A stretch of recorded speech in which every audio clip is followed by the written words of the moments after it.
Hey friends, so this is episode number 10. 5 times 2 is 10.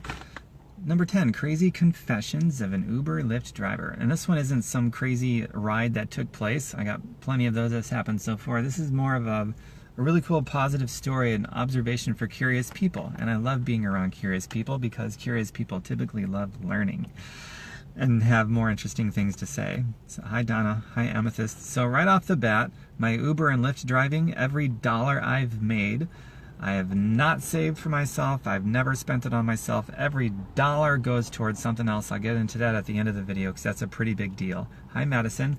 So, hi Joyce. In this particular ride, I picked up a passenger, super sweet girl, and we just started talking about jobs and different kinds of work experiences. And conversation flowed really, really well. Super nice girl. And so she started basically telling me about her experiences working in retail and how bad they suck because people in retail are typically cranky, you know, the customers and so forth. Some are friendly, but you get a lot more cranky people and people that take advantage over being in a power of dominion, and they know it. And so certain people take advantage of that in retail more so than maybe other lines of work. And so she told me about other lines of work she's been in where it was a totally different experience. She's told me about different bars that she's worked in, where some bars the clientele is wonderful, they make you feel good, they're happy, and others where it's a bunch of riffraff, they're complainy, some of them actually get kind of violent, which is pretty scary. And so we just went on, and some examples that she gave, not with the bars, but like Walmart. She said Walmart was a terrible retail experience. And she said because of the customers and the fact that that company does not have her back or their workers' back when something goes wrong with a customer. And then she also went on to say about these other places, I can't remember the names, but this other place she worked at where it's like, yeah, the company did have my back. They took my word over the customer and they created a much more friendly environment, and it would attract a much better clientele. And so my takeaway from all of that as the curious observer of things in this wonderful conversation is the environment matters. There's two takeaways. One, environment matters. If you want to be around people who are generally more expansive in how they think and more encouraging and uplifting and loving, you have to choose your environment for that, where it's more likely going to happen.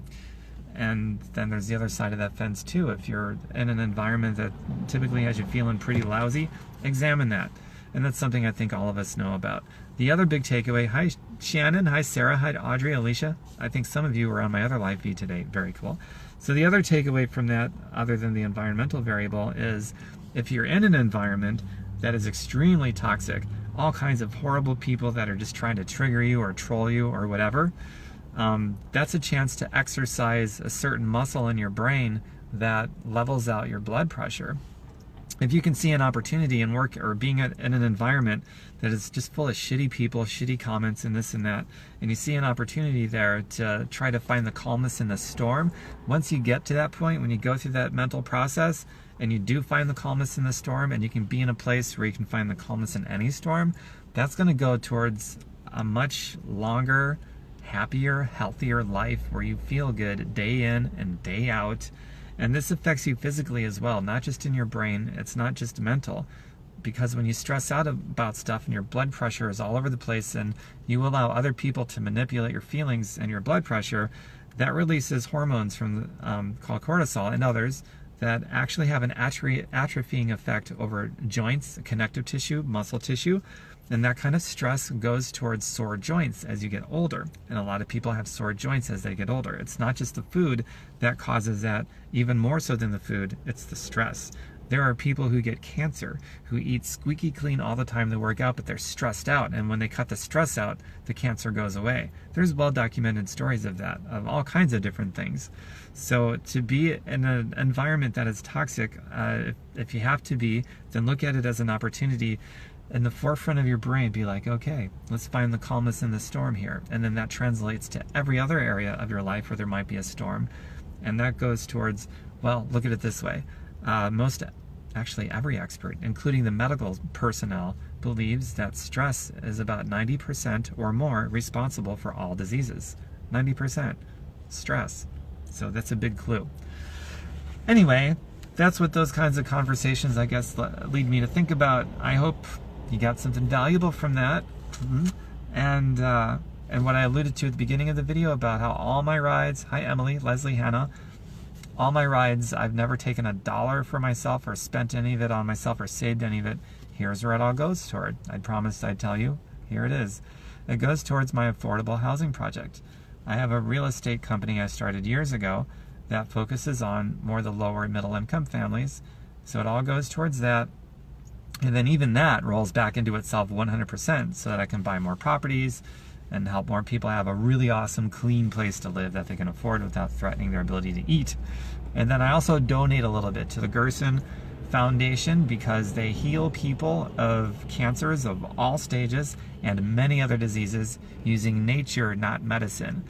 Because of that, they're illegal to practice in hospitals in the United States. Can you imagine that? It's true. So their treating clinics are actually in other countries, but they do give education for people to be able to do their treatment in their home, which is legal. So I donate a little bit to them, and I also donate a little bit to the King's Ransom Foundation. The King's Ransom Foundation, they rescue kids from human trafficking rings. They feed kids who are starving, kids that are in war-torn countries. They do a lot of really great work. And what I also like about those two organizations, Gerson and the King's Ransom, every dollar goes towards the cause.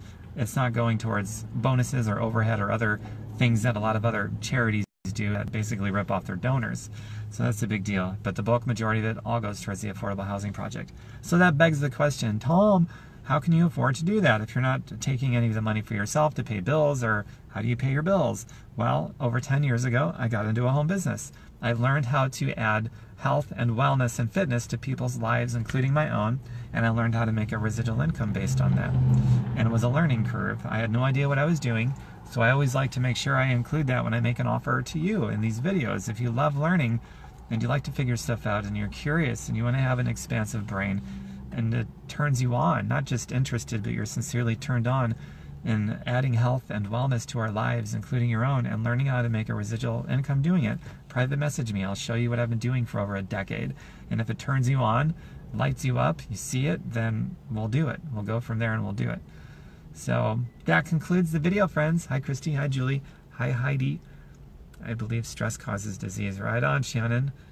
Even the doctors believe that, and they're like the slowest people to catch on to stuff like that. You get to see me twice. Yes, you do, Shannon. Absolutely.